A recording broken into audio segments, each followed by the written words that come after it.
Guten Morgen, Mitglieder von Kadima.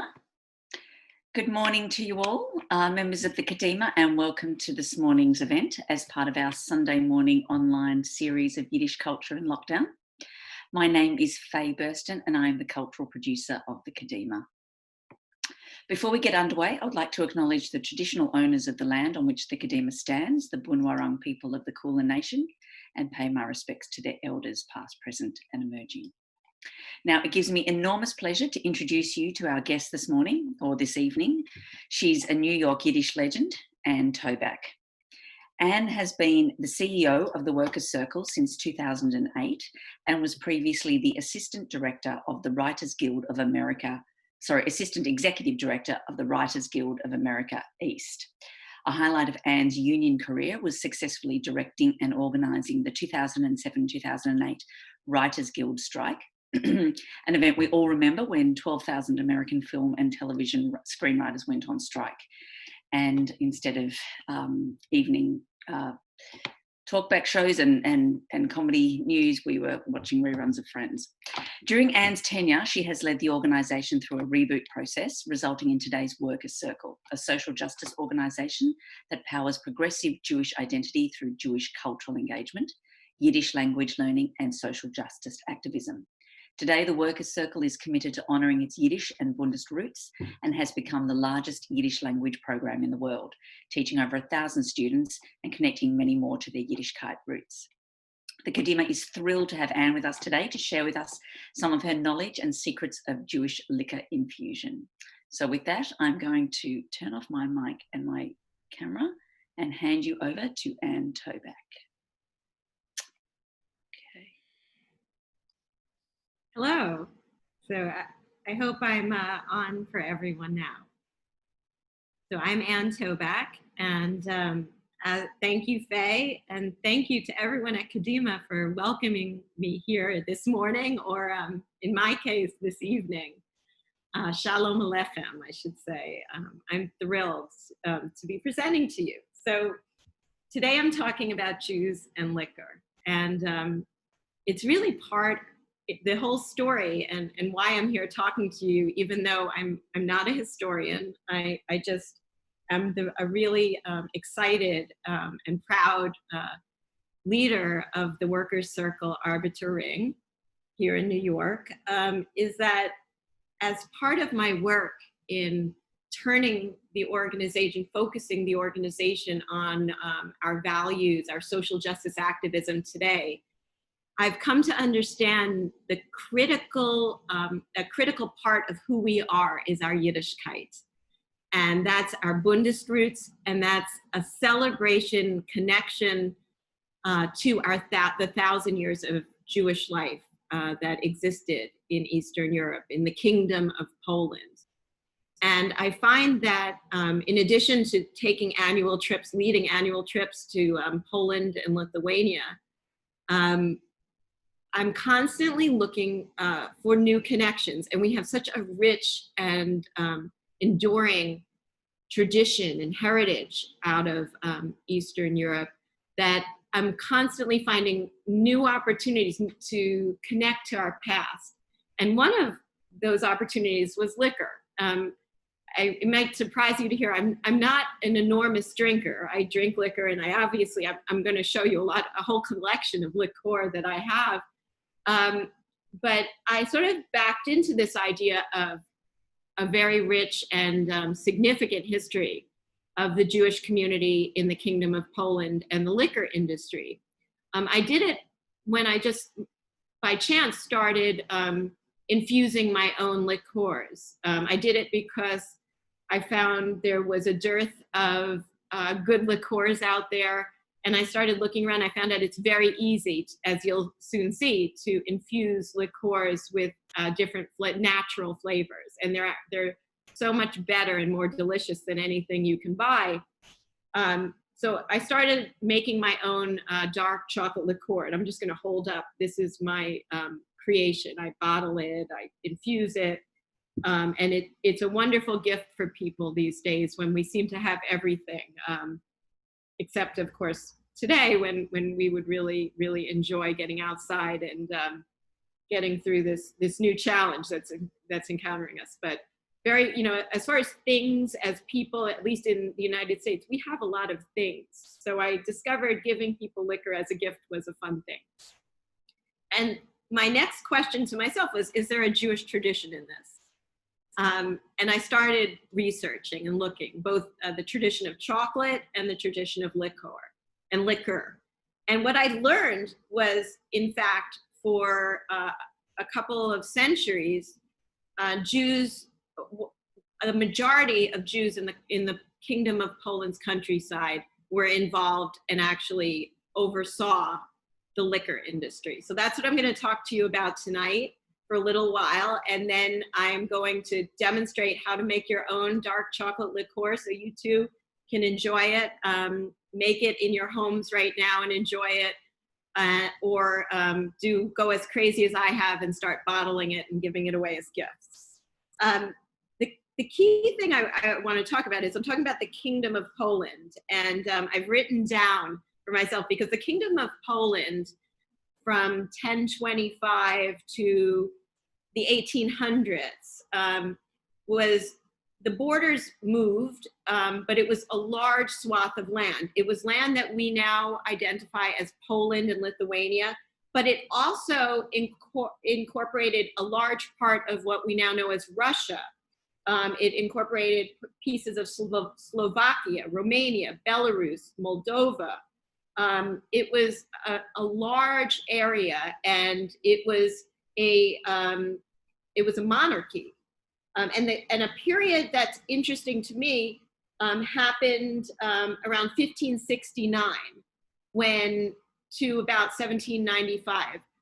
The Kingdom of Poland transferred from being a monarchy with a king to a patrimonial hereditary monarchy. So what that meant was it split, and it now had duchies or fiefdoms with nobility over each one, and they might have some allegiance or payment to the King of Poland, but the power was now shared by a lot of different regions, and there were a lot of nobles who were the landowners, and then they had serfs who worked the land. And for centuries, from this period of 1569 on up, one of the major crops in Poland was grain.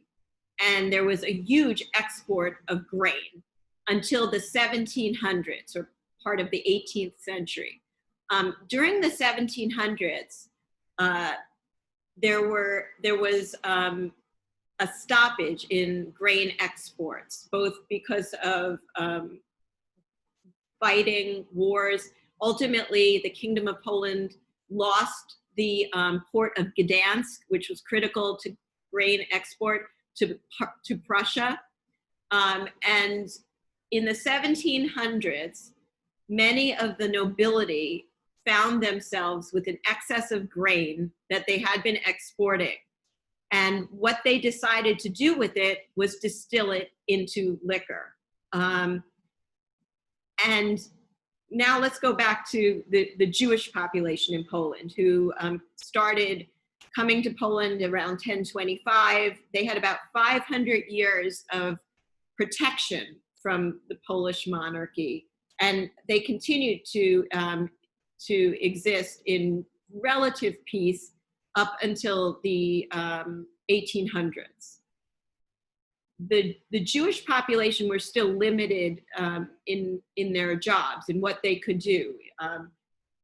The nobility saw them as a very useful community to use as overseers. They were literate, they were more educated as a rule than the serfs. They had a reputation for being sober, which was important at the time. And one of the key roles that Jews found open to them was as tavern keepers and the distillers of spirits, which became very, very important in the 1700s when the nobility were looking to recapture the industry of the grain export internally.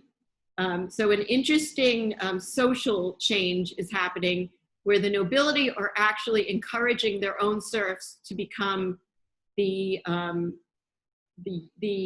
consumers of an increased liquor industry that they've created. And they're licensing the Jewish community to run the taverns and to distill the liquor.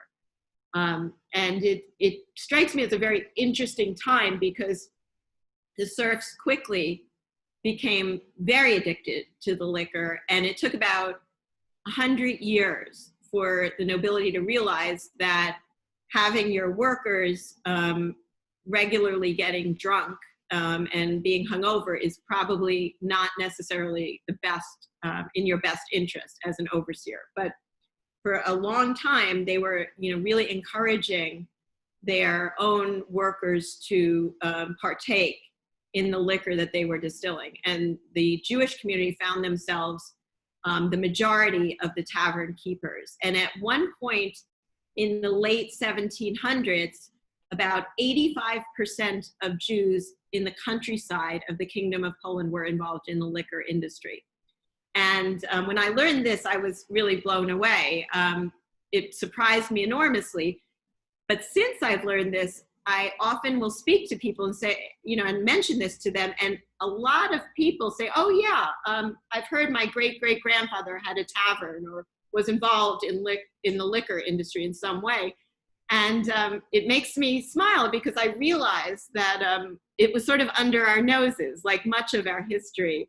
And I encourage all of you to talk to each other and find out if you have a history in the tavern trade or the liquor trade. And I suspect you'll find out that many people, their families do trace themselves there. It's interesting because, as I said earlier, one of the reasons the nobility hired the Jews and sort of really drafted them into this industry, because what they would do is foreclose other options to the Jewish population. So you were kind of, forced into the career that the nobility directed you. Was that we had a reputation of being sober, of not drinking, and it's a myth. It's a myth today, and it was a myth hundreds of years ago. There are many instances in Jewish texts, in Jewish historical records, of there being issues around usually the man of the house being drunk and his wife going to the rabbi, going to the rabbinic court and complaining about the use, overuse of liquor. So we are no better or worse than anyone else, any other community, as far as liquor goes. However, we were under a lot of very tight, we were being watched. We had a lot of tight controls on us as a community in the Kingdom of Poland. It was very easy for the Jewish community to be charged with blood libel, that they were, killing children, that we were committing crimes against the Christian faith. So Jews were in both a good spot in that they were licensed to have a position of some commerce, being the tavern makers and the distillers.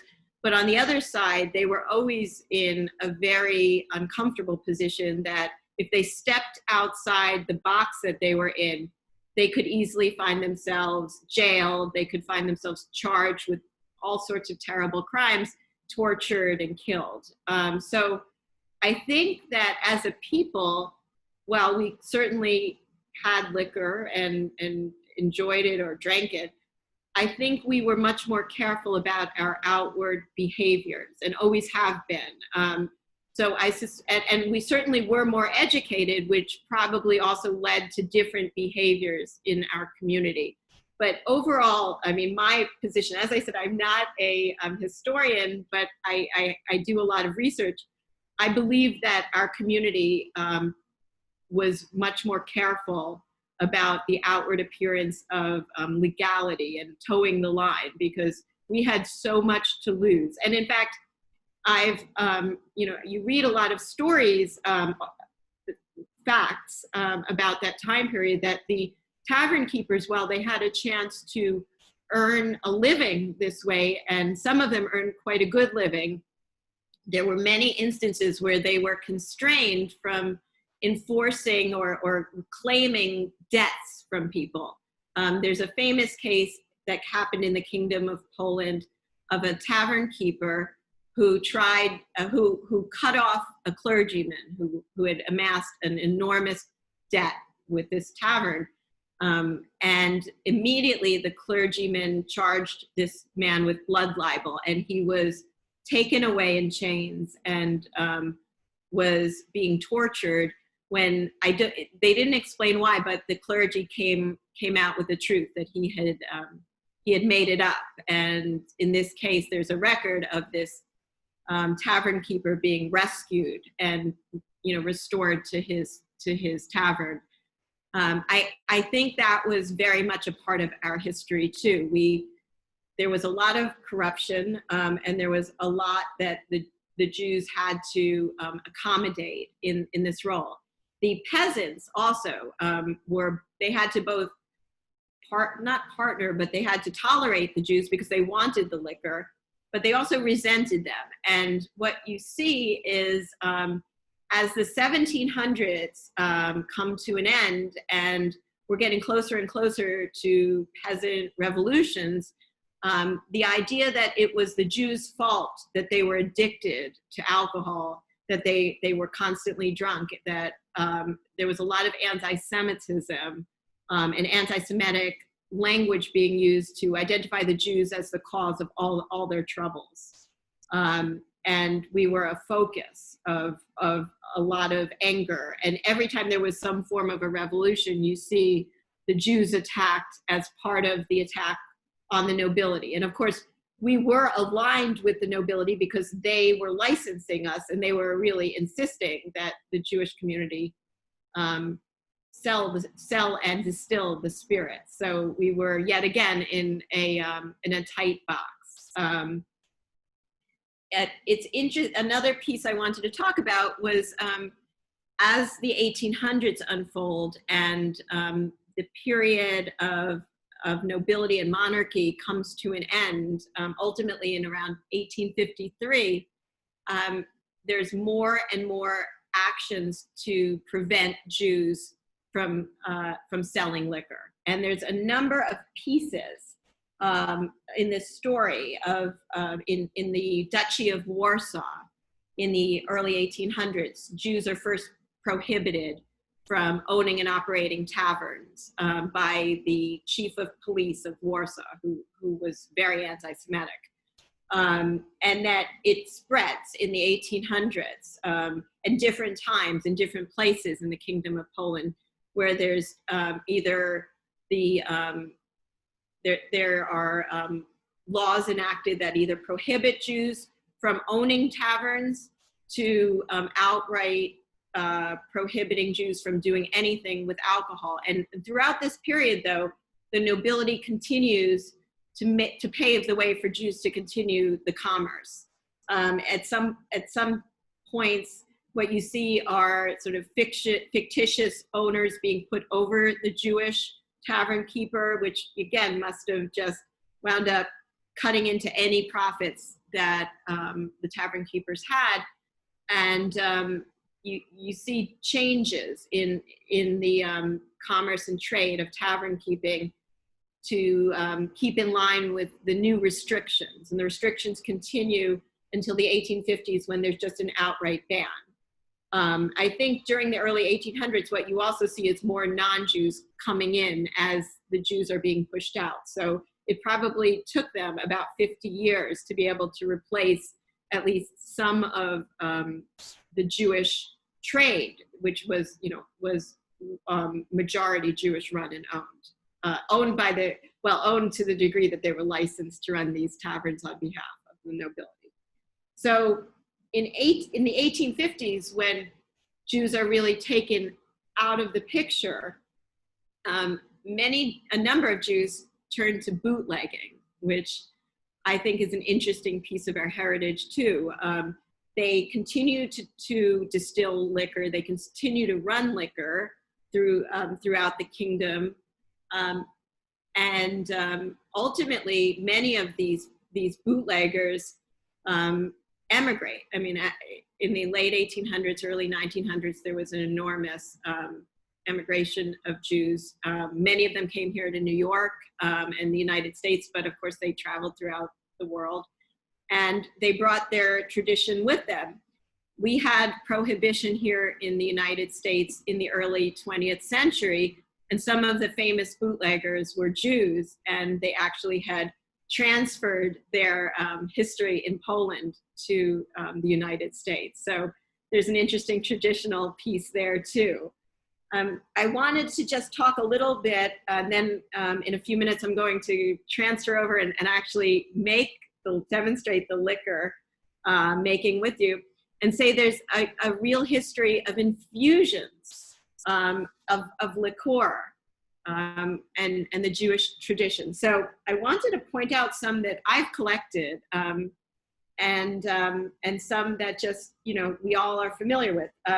When I go to Poland, and as I said, I've led trips annually there for the last few years. We actually had one scheduled this year, but hopefully we'll get to go next year or the year after. We do these amazing trips through Lithuania and Poland. I like to collect liqueurs, and one of the liquors I really like that's very popular in Poland, infusions are incredibly popular all over Poland and Lithuania, is honey liqueur, which in this case is honey infused vodka. There's a common brand that's called Krupnik, and it's another name for a honey infused vodka that I think is really delicious, and it's a nice sweet after dinner drink. Krupnik is a Jewish name. So, and I know Krupniks, so I have a feeling that its history is in the Jewish community. I have also here a fun one that I have, which is out of Curacao, which is a Sephardic Jewish population in the country of Curacao in South America. And you might have seen Curacao, which is a blue liqueur. Well, the Curacao Liqueur Company was founded and continues to be operated today by Jews. It was founded in 1896, and I actually had the chance to go to Curacao, and I toured the factory where they make it. And as I said, it's still majority Jewish owned. There's a Jewish community that has been one of the oldest Jewish communities in South America for sure. And they had a lot of options. So I bought this one, which is a tamarind liqueur, which they distill. And they're all kosher, which is interesting. And they're still Jewish owned. And my favorite is Schlivitz, which is a plum brandy. It's a plum infused brandy. And I looked it up, and I just love Schlivitz. And in the Jewish community, it's definitely a drink of choice for men of a certain age. And I actually, I'm living right now near my parents. So today I ran over to their house and I said, can I have some of your Schlivitz? And I took the bottle with me. It's my father's. And this one is Hungarian, but when you look up Schlivitz, it actually has different roots. And in Hungary, its roots actually date, I believe, to some monasteries, although this one is clearly Jewish. It's kosher, and it has Hebrew on it. But Schlivitz in Poland is attributed to the Jewish community. So I'm not sure who invented Schlivitz, but it's absolutely an infused Jewish liqueur. And this is apricot liqueur that I bought in Krakow. And it was a store that was run by a woman, and she has these enormous bottles, big bottles of infusions, all sorts of infusions. And you walk in and you pick the bottle of your choice, and she wraps it, she fills the bottle, and you're charged based on the size, and then she wraps it and you can take it home. So this is one of my favorites. I think it's apricot and honey. But there's definitely a tradition, and it's very much part of our heritage. So I'm going to move into the chocolate liqueur and just tell you that when I started making chocolate liqueur and started looking into this amazing history, oh, and I do want to mention the book that I based a lot of what I've just shared with you, and there's so much more, is called Yankel's Tavern, Jews, Liquor, and Life in the Kingdom of Poland. And it's by Glenn Dinner. It's an Oxford University Press book. And I know that Faye is going to share with you information about the book, because I really highly recommend reading it. It's a fascinating read. And I also have read books about the Jewish tradition of coffee houses, which I say because that's really the Ashkenazic roots of chocolate. Sephardim are more connected. That culture is more connected to the use of chocolate, and even perhaps being the first to bring chocolate to France, where it became a very highly desired food and confection. But there is a history, of course, of chocolate in the coffee houses. And in fact, in Austria, in the Austrian coffee houses, which were largely owned and run by Jews, chocolate was very prevalent. And one of my favorite takeaways from reading that book is the Sachertorte was invented by a Jewish coffee house owner. And there's, of course, a coffee house tradition in Warsaw and Curacao that all roots into the Jewish life. So that's sort of my very brief comment on chocolate. I also want to say that the tradition of taking historic pieces of our Yiddishkeit, such as infusing liquor or baking a babka, and using modern day ingredients like chocolate is, I think, really very relevant and speaks to our bringing our Yiddishkeit forward into the 21st century. So babka is also is something that was very common as a cake amongst our Kingdom of Poland ancestors. But when they made it, they wouldn't have had chocolate readily available. So its history is more cinnamon or nuts. But today, chocolate babka is really its own modern day tradition. At least here in New York, I can tell you that there's nothing more traditional for us than a chocolate babka. And it sort of speaks to this evolution, which I feel like my chocolate liqueur is part of, which is taking something that we as our heritage and our tradition brings forward, but we're using ingredients that we now have access to, are lucky enough to have access to today.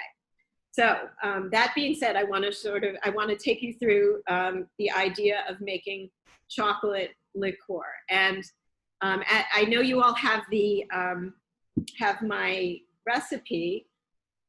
So we're going to make it, but I also just want to give you a sense. This is the jar that is critical. You don't need a jar that looks like this. You just need a jar larger than the ingredients. And the ingredients are 1 cup of vodka. And I've done this, and I'll show you something funny. Is I buy my vodka in this enormous bottle. This is a very nice vodka in the United States named Tito's. It's neither very expensive nor very cheap. And it has, what's nice when you are using a vodka for infusions, and you can use, you can make a lot of infusions. We'll talk a little bit about that at the end. You want a vodka that's not too cheap, that doesn't have a bad taste. You want a clean flavor. Of course, your ingredients should be strong enough so that you're enhancing the flavor with the ingredients. So be it honey or chocolate. I'm sure in Australia you have something equivalent to Tito's. And I will just add a plug that they're also a very socially conscious company, and they give back a lot to the community. So I like that too. But I buy it in these huge quantities, and I really don't drink this vodka. I just make a lot of dark chocolate liqueur. And just to give you a sense, this is my infusions. And behind me, I've sort of put a bunch of the bottles that I've been infusing since January and February of this year. I like to make a lot of these bottles because I like to give them away to people. It's something people really enjoy, and often people ask for refills. And that's one of my my sort of traditions. If I give you a bottle of dark chocolate liqueur and you want a refill, I'll just do it for nothing. I'll just give you a refill. Just bring me back the bottle and you can have more. I've been asked by a lot of people if they can purchase it from me, and I'm always, you know, sort of tickled, but I think it's really funny. I'm like, no, I have my day job, and I'm not licensed to sell anything made of that's food, but I am very careful with sterilization, and everything's very clean. So this is the size that I usually, this is the cocoa nibs. You see the vodka, and there's vanilla in there. You can't see it, but there's vanilla bean in there. And you really only need to let this sit for 2 weeks before you take the next step of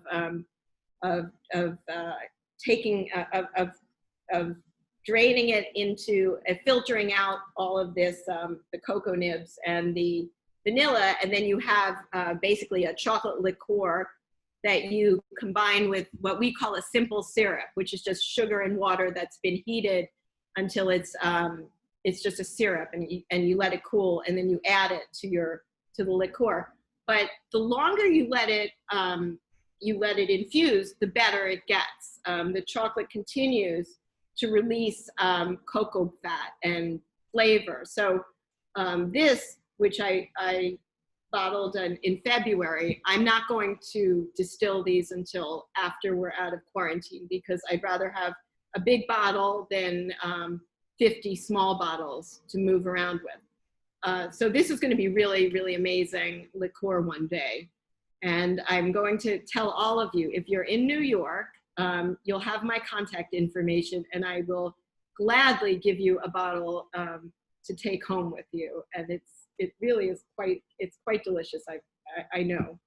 I've received word. And this is my very fancy filtering process, just to show you, although you can use any sieve. I bought this filter to make cold brew coffee. You're supposed to put the cold brew in here, and then you let it sit. And this works really well to catch all of the cocoa nibs when you want to filter them out. So that's just sort of my make or break. That's my very fancy system. But we're going to make it. We're going to make the infusion in this. We call it a mason jar, but it's just any jar. As I said, it just has to be bigger than the amount of liquor that you put in. And this is one of those situations where you really can't go wrong. I mean, you can put too much cocoa in it, you put a little less, you can put more vanilla. I mean, you're just not going to go wrong. So the first step we talk about, and I know I apologize if you have different measurements, but I'm using the measurements from my recipe, is cocoa nibs. These are just cocoa beans that have been, I think they have actually roasted them a little bit. I'm not positive about that, but it's just cocoa beans. And you can actually eat them. They're good. Here, I'll sort of hold them up in case you haven't seen one. They're edible. They're nice to add to cookies, just as an aside. They're bitter, but if they're with sweet, they kind of have a nice crunch. So this is 1/3 of a cup, and I put it in my jar. That's that part. And then the other piece is you need, it says half a vanilla bean, and I'm going to put a whole vanilla bean in. That's just because I've broken the recipe down. Keep in mind, you can double this recipe, triple it, you know, depending on how much you want to make. I'm going to show you, I'm going to try something with my camera. I want you to see vanilla beans, because not everyone works with vanilla beans, and they can sound more intimidating than they are. So this is a vanilla bean, and you see it's sort of, you know, it's dry, but it shouldn't be too dry. You can order it or buy it, and you keep it in the refrigerator. And you see it says slice it open. So I'm hoping you can see this. I have just a regular knife, and you can sort of ridge it and just pull it and slice your bean open. And I'm going to do it on both sides like this. I didn't like my cut as much. So, you know, you see the goal here is to open it up. So if you do what I did and didn't do a great job, you just do another. There, you know, just make sure that you sort of see the vanilla coming out. And I'm actually going to cut these in half. I often do that just to kind of make sure they're submerged in the cocoa. And now I'm going to move this back up. So they're submerged in the cocoa, and I'm going to take them and literally put them in here. So that's part 2. And then the final piece, which is taking the vodka, which I've pre-measured, and pouring it in. And try not to spill too much. Okay, that's the tough part. And then I'm going to, looks like this, I'm going to, oh, I see. No, oh, yeah. So I'm going to put the cap back on it. And we're done. You take this, so you see, and you shake it. That's it. And then every day or two, you shake it just to help bring out the cocoa beans.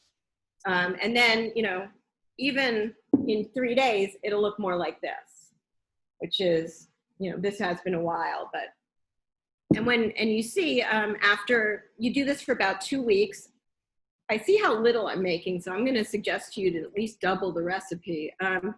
After about 2 weeks, you'll really have it in a place where you can distill it, and you'll filter out the nibs and the vanilla, and you'll take whatever the liqueur that's left, and you'll mix it with the sugar and water mixture. And they suggest you wait another day, like let it kind of marry. And then you have your dark chocolate liqueur. And I thought I'd show you something else just a little interesting, which is, this is my stash of the dark chocolate liqueur. And you see the bottom is very opaque. And that's really the cocoa butter. And it's sort of, so it's interesting. You get a real range of cocoa butter. And what I do is when I'm bottling it for everyone, I think the cocoa butter, while it's delicious, is a little bit weird. I tend to tell people, you can sort of, I don't know if you can see, it's sort of like a ghostly presence at the bottom of this bottle. But I like for my liqueur to be, you know, more pure looking. So the cocoa butter part of it tends to fall to the bottom of this enormous jar. And so when I get to the very bottom, that becomes mine. And so this is an incredibly high calorie dark chocolate liqueur that I keep for recipes or when people come over. So I actually poured a little bit in a liqueur because I thought we should do a l'chaim and a zygazint, because we all should be in good health, and we should be through this time of challenge, and a little bit of liqueur. And keep in mind, it's almost 9 o'clock p.m. here. So zygazint. So it is really good, I have to say. It's thank you very much, Anne. Really we've got a few questions as well. Okay, great, good. So Diane has asked about the sugar syrup. Yes. How to do it? I'm just checking for just to make sure I have the right measurements. It's very simple. It says here to take 1 cup of sugar and, oh, that's for my big recipe. We're saying 1/6 of a cup and 1/6 of a cup of water. So it's a very small amount. Like this whole recipe is really meant for a larger number. But you basically take an equivalent amount, let's say it's a 1/4 cup of sugar to water. It's equal, and I put them in a small saucepan and low heat until the sugar has dissolved completely. If you look at it, it could look like water. At that point, I remove it from the heat and I set it aside covered until it's room temperature. You don't want to add it. The big thing is you don't want to add it to your liqueur until it's room temperature. You could wind up boiling off your alcohol. That's the only trick. If you don't want to do it on the stovetop, you can do it in a microwave in small, like, do it 15 seconds to 50, because you don't want it to boil either. You don't want to make candy. So you just want to heat it until the sugar is fully dissolved and then let it cool down. And where do you add it into the recipe? Because you didn't add it to your jar. So you keep this piece this is gonna sit for at least 2 weeks, maybe longer. I mean, the longer you wait, the more rich the liqueur. After 2 weeks, you strain this, and then that's when you would add the it's called simple syrup, or the sugar water. Would be once you've strained this and thrown away the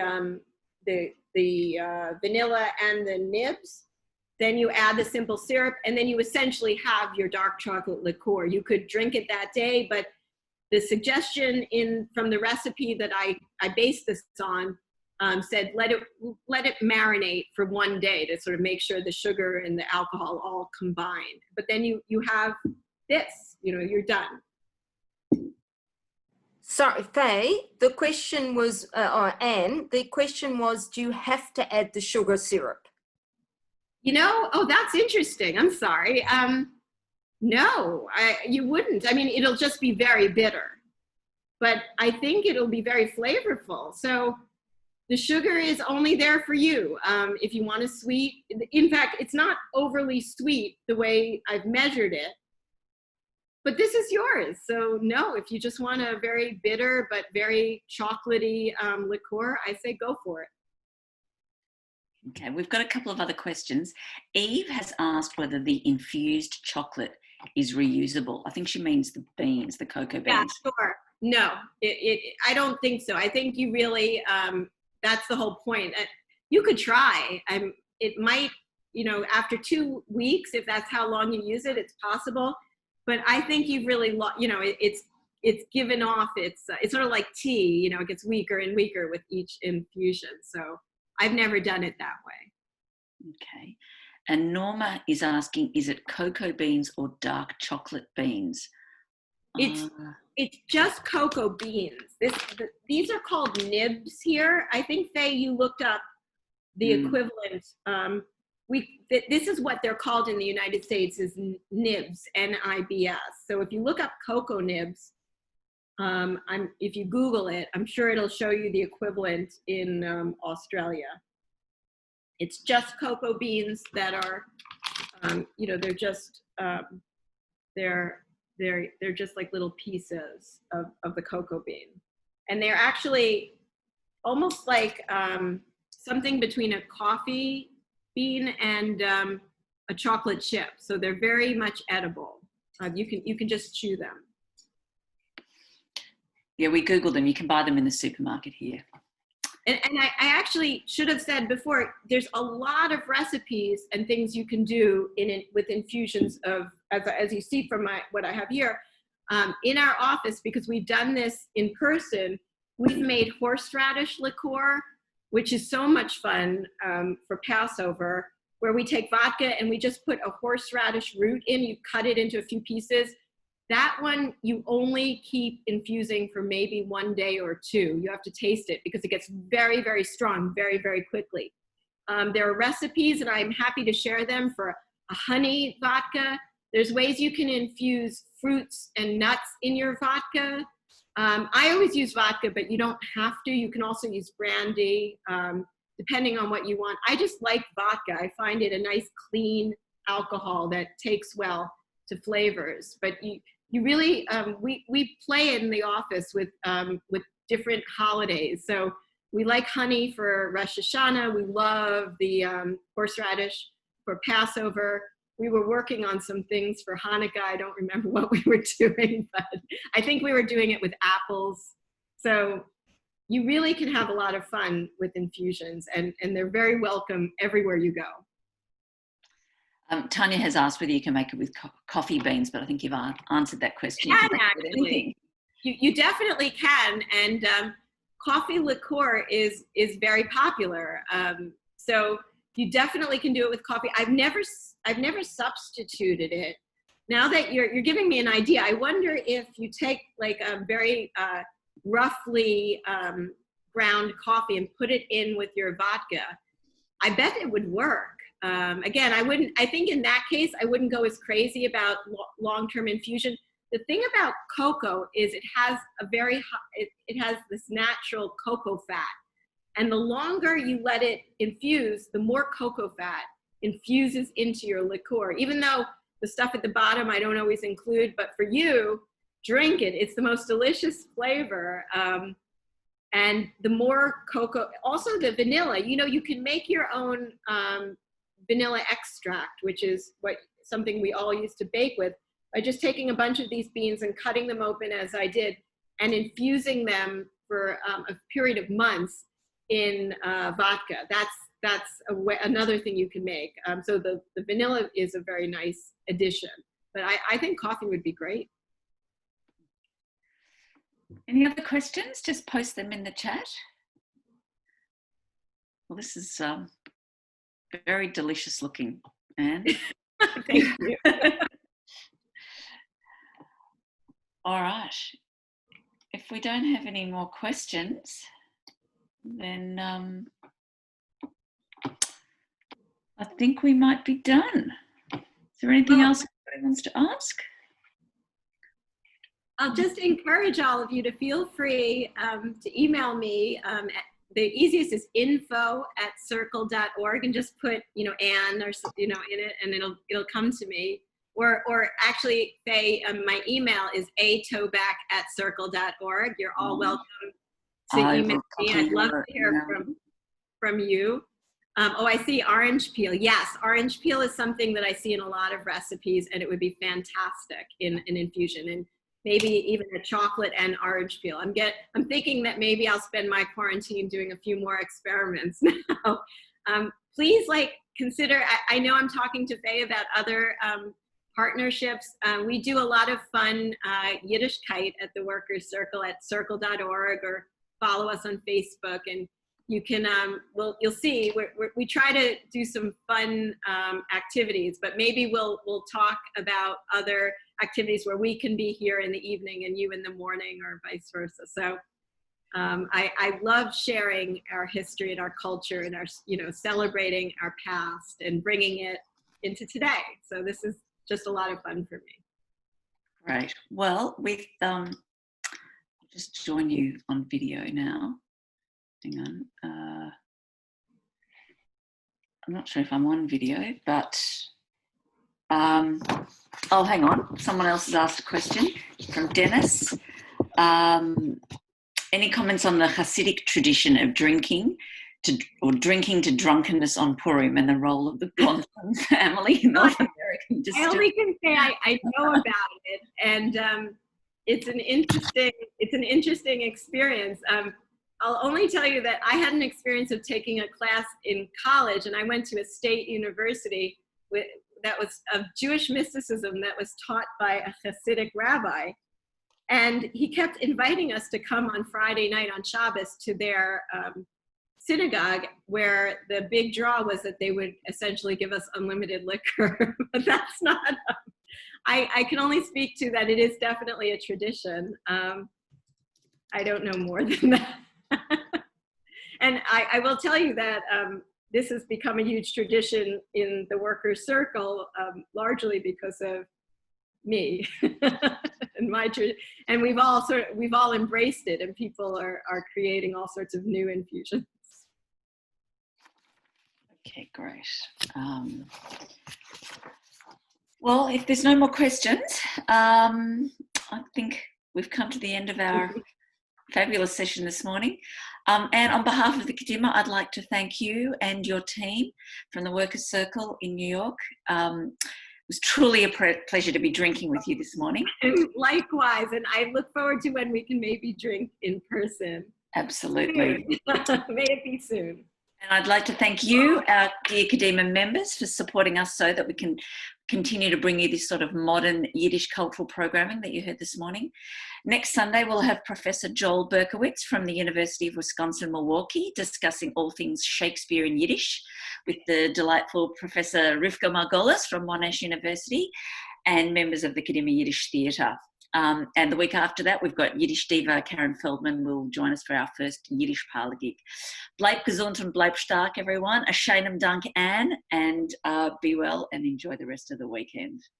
A shade of Dank for the privilege. Thank you and be well. Thank you.